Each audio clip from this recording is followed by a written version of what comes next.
US തമ്മിലുള്ള tariff യുദ്ധം കൂടുതൽ കനക്കുകയാണ്.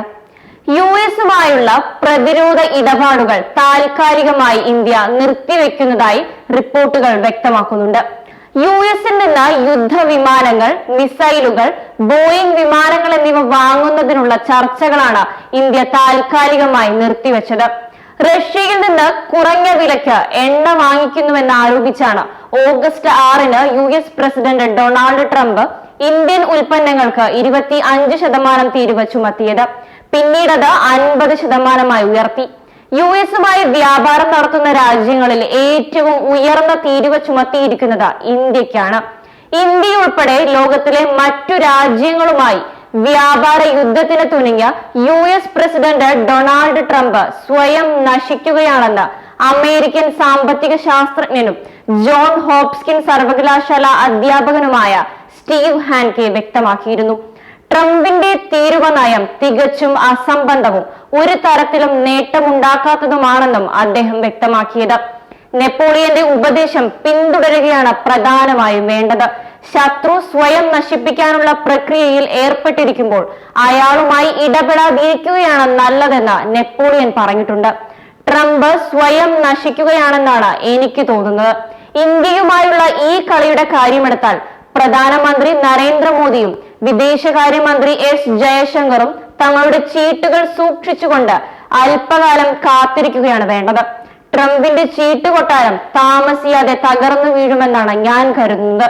ട്രംപിന്റെ തീരുവകൾ ഉണ്ടാക്കുന്ന പ്രകമ്പനങ്ങളുടെ തീവ്രത നാമമാത്രമാണെന്നും അമേരിക്കക്കാർ ചെലവഴിക്കുന്നത് മൊത്തം ദേശീയ വരുമാനത്തെക്കാൾ അധികമായതിനാൽ US-ന് ഭീമമായ വ്യാപാര കമ്മിയാണുള്ളതെന്നും അതിനാൽ തന്നെ ട്രംപിന്റെ തീരുവ നയം ഉൾപ്പെടെയുള്ള സാമ്പത്തിക ശാസ്ത്രം മൊത്തം അബദ്ധമാണെന്നും NDTVയോട് സംസാരിക്കവേ ഹാൻകെ വ്യക്തമാക്കി.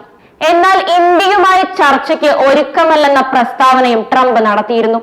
തീരുവ വർദ്ധിപ്പിക്കുന്നത് US സമ്പദ് വ്യവസ്ഥയ്ക്ക് അനുകൂല ഫലങ്ങൾ ഉണ്ടാക്കുമെന്നും US-ലേക്ക് ഡോളർ ഒഴുക്കുണ്ടാകുമെന്നും ട്രംപ് പ്രസ്താവന നടത്തി. ഇതിനിടെയാണ് പ്രധാനമന്ത്രി നരേന്ദ്രമോദിയും റഷ്യൻ പ്രസിഡന്റ് വ്ളാദിമിർ പുടിനും തമ്മിൽ ഫോണിൽ സംസാരിച്ചത്. വെള്ളിയാഴ്ചയാണ് ഇരുവരും തമ്മിൽ ഫോണിൽ സംസാരിച്ചത്. ചർച്ചയ്ക്കിടെ പുടിനെ ഇന്ത്യയിലേക്ക് മോദി ക്ഷണിച്ചു. നേരത്തെ പുടിൻ ഇന്ത്യയിൽ എത്തുമെന്ന റിപ്പോർട്ടുകൾ ഉണ്ടായിരുന്നു. കഴിഞ്ഞ ദിവസം ക്രെംലിനിലെത്തിയ ദേശീയ സുരക്ഷാ ഉപദേഷ്ടാവ് അജിത് ഡോവൽ പുടിനുമായി കൂടിക്കാഴ്ച നടത്തിയതിന് പിന്നാലെയാണ് മോദി പുടിൻ ഫോൺ സംഭാഷണം നടന്നിരിക്കുന്നത്. അതേസമയം ഫോൺ സംഭാഷണത്തിനിടെ യുക്രൈനുമായുള്ള യുദ്ധത്തെക്കുറിച്ച് ഇരുവരും ചർച്ച ചെയ്തതായാണ് വിവരം. ഇരു രാജ്യങ്ങളും തമ്മിലുള്ള ഉഭയകക്ഷി സഹകരണത്തിന്റെ പുരോഗതിയെക്കുറിച്ചും നേതാക്കൾ പരസ്പരം സംസാരിച്ചു. ഇന്ത്യ റഷ്യ 23ാമത് വാർഷിക ഉഭയകക്ഷി ഉച്ചകോടിക്കായി ഈ വർഷം അവസാനത്തോടെ ഇന്ത്യ സന്ദർശിക്കാനാണ് പുടിൻ പദ്ധതിയിടുന്നതെന്നാണ് റിപ്പോർട്ട്. സന്ദർശനത്തിനിടെ ഇരു രാജ്യങ്ങളും തമ്മിൽ വ്യാപാരം, പ്രതിരോധം, ഊർജം തുടങ്ങിയ മേഖലകളിലെ സഹകരണം ശക്തമാക്കുമെന്നാണ് സൂചന. ഇതിനോടൊപ്പം തന്നെ ബെയ്ജിംഗ് SCO ഉച്ചകോടിയിലേക്ക് പ്രധാനമന്ത്രി നരേന്ദ്രമോദിയെ സ്വാഗതം ചെയ്തിരിക്കുകയാണ് ചൈന. ഓഗസ്റ്റ് 31, സെപ്റ്റംബർ 1 തീയതികളിലായി ചൈനയിലെ ടിയാൻജിനിൽ നടക്കുന്ന SCO ഉച്ചകോടിയിലേക്കാണ് മോദിയെ സ്വാഗതം ചെയ്ത് ചൈനീസ് വിദേശകാര്യ മന്ത്രാലയം രംഗത്തെത്തിയത്. ഉച്ചകോടിയിൽ മോദി പങ്കെടുക്കുമെന്ന് പ്രതീക്ഷിക്കുന്നതായും ചൈന അറിയിച്ചു. ഇന്ത്യക്കെതിരെ 50% ഇറക്കുമതി തീരുവ പ്രഖ്യാപിച്ച US-ന്റെ നടപടിക്ക് പിന്നാലെയാണ് മോദിയുടെ ചൈനീസ് സന്ദർശനമെന്ന് ഉച്ചകോടിയുടെ പ്രാധാന്യം വർദ്ധിപ്പിക്കുന്നുണ്ട്. ചൈനയിൽ നടക്കുന്ന SCO ടിയാൻജിൻ ഉച്ചകോടിയിലേക്ക് പ്രധാനമന്ത്രി നരേന്ദ്രമോദിക്ക് സുസ്വാഗതം. ഇത് സൗഹൃദത്തിന്റെ ഒരു ഒത്തുചേരലായിരിക്കും.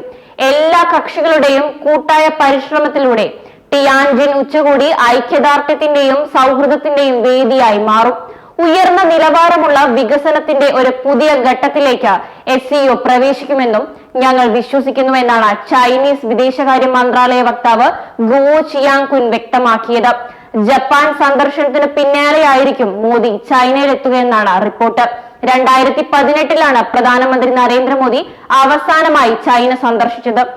ഏപ്രിലിൽ വുഹാനിൽ പ്രസിഡന്റ് ഷീ ജിൻപിങ്ങുമായുള്ള അനൗപചാരിക ഉച്ചകോടിയിലും തുടർന്ന് ജൂണിൽ ക്യുങ്ഡാവോയിൽ നടന്ന SCO ഉച്ചകോടിയിലും മോദി പങ്കെടുത്തിരുന്നു. 2017 ഡോക്ലാം സംഘർഷത്തിന് പിന്നാലെയായിരുന്നു ഈ സന്ദർശനങ്ങൾ.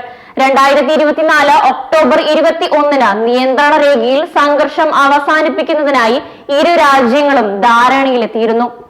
താരിഫ് വിഷയത്തിൽ US നിലപാട് മയപ്പെടുത്താതെ ഇനി ചർച്ചകൾ വേണ്ടെന്നാണ് ഇന്ത്യയുടെ തീരുമാനമെന്ന് റിപ്പോർട്ടുകൾ വ്യക്തമാക്കിയിരുന്നു.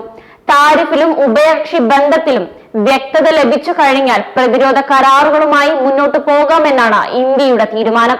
അതേസമയം US-ഉമായുള്ള പ്രതിരോധ ചർച്ചകൾ നിർത്തിവെച്ചെന്ന തരത്തിൽ വന്ന വാർത്തകൾ തെറ്റാണെന്ന് പ്രതിരോധ മന്ത്രാലയം അറിയിച്ചിരുന്നു. വാർത്തകൾ കെട്ടിച്ചമച്ചതാണെന്നും വിദേശകാര്യ മന്ത്രാലയം വ്യക്തമാക്കിയിരുന്നു. ഇന്ത്യയിലെ ടെക്സ്റ്റൈൽസ്, മറൈൻ, ലെതർ തുടങ്ങിയ മേഖലകളെ തീരുവ വർധനവ് ബാധിക്കും. ട്രംപിന്റെ നടപടിയെ ഇന്ത്യ ശക്തമായി അപലപിക്കുകയും ചെയ്തു. ട്രംപിന്റെ വിരട്ടലിൽ ഇന്ത്യ ഒരിക്കലും തളരില്ലെന്ന് പ്രധാനമന്ത്രി നരേന്ദ്രമോദി പ്രതികരിക്കുകയും ചെയ്തു. തീരുവ യുദ്ധത്തിൽ അമേരിക്കൻ പ്രസിഡന്റ് ഡൊണാൾഡ് ട്രംപിനാണ് തെറ്റുപറ്റിയിരിക്കുന്നത്. അമേരിക്കയുടെ ഒരു ഭീഷണിയെയും വകവെക്കില്ലെന്ന ഉറച്ച നിലപാടിലാണ് ഇന്ത്യയുള്ളത്.